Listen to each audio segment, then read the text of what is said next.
Okay, folks, I'm just going to do a little short for you.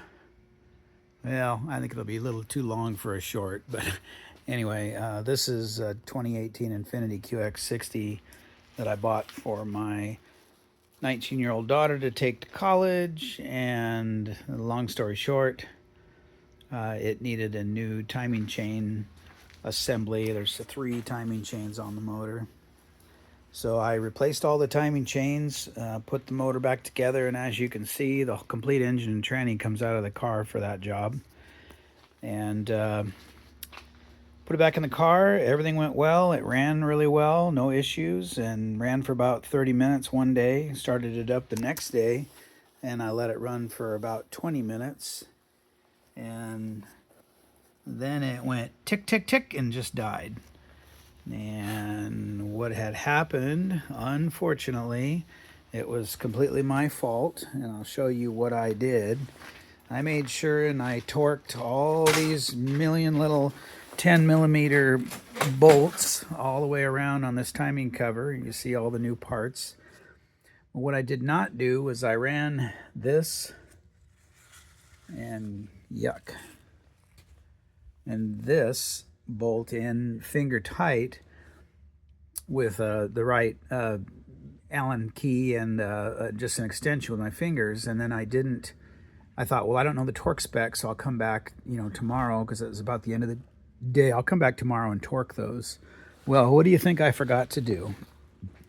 So this intake cam phaser came just a little loose, and it was enough for the cam to rock out of phase enough that we had valve contact. So you saw the piston. It's not bad. I'll go ahead and show you the head. That's the valves, three of them. Three of them got it. So obviously we will replace the four valves in that cylinder. Fortunately, the valves are available, and it looks like you can get a complete set for about 120 bucks. I'm not trying to do any more machine work than absolutely necessary. This thing does have 159,000 on it, but it ran really well. And my daughter's just going to drive this back and forth to college for a couple of years. And I've already put plenty of money into this car. When I bought it, it had a bad transmission. So you can see that transmission was one that I bought from was quote guaranteed from a wrecking yard. It had about 72,000 on it. So I got the pleasure of putting that in first, and then got the engine running and driving, and realized the timing assembly was wore because you could hear a timing noise. So I yarded the whole motor and tranny back out of the car, for a second time, and did all the malarkey here on all these timing components.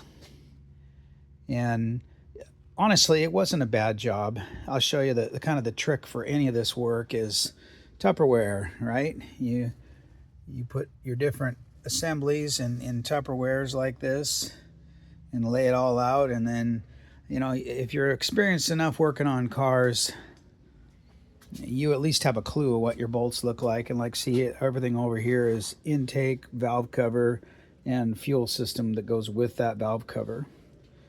And then over here, I've got everything from the top of the motor, everything at the intake and the passenger side valve cover. Down here is the battery assembly and the alternator. So it's all laid out to where it's not too difficult to work with. And I'm the only one in this shop. This building belongs to me, so I don't have to worry about anybody messing with my stuff. There's a timing cover, obviously. That'll have to be all cleaned up. And underneath that are the cam phaser cover. So I'll have to clean all of that stuff up. Here's the cam phasers. Here's the culprit. Actually, it was this one here. I didn't get retightened. Oh, I take that back. It's this one. And so if you look at the back side of this, you can see that little hole. If you look carefully, you can just see on that side where it came out of its corresponding little divot.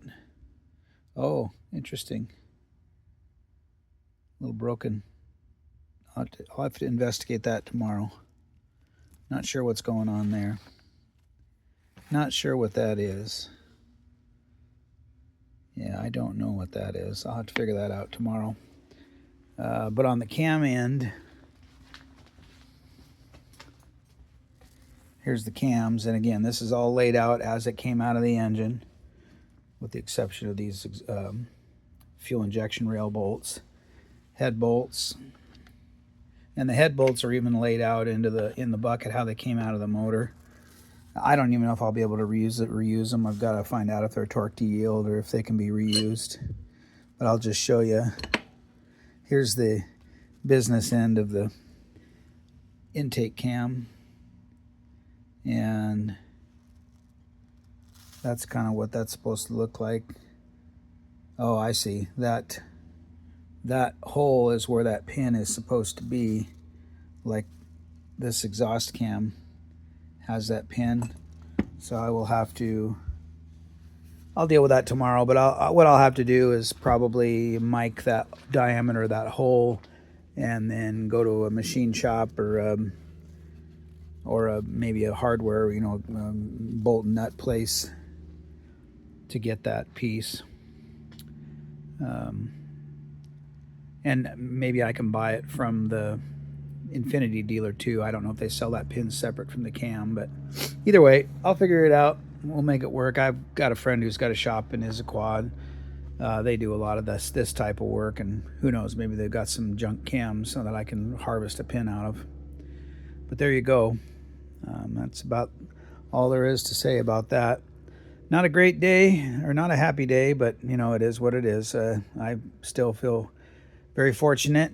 Overall, life's good, and I have a lot to be happy for, so there's no reason to complain about this. We have other vehicles to drive.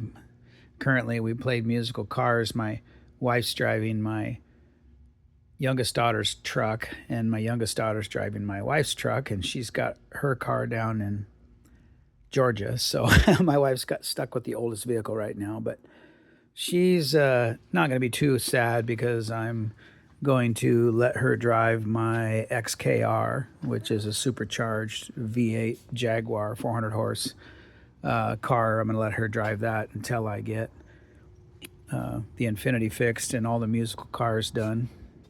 But anyway, that's about all I have for you today. There's the back of one of my favorite cars, my 53 Hudson.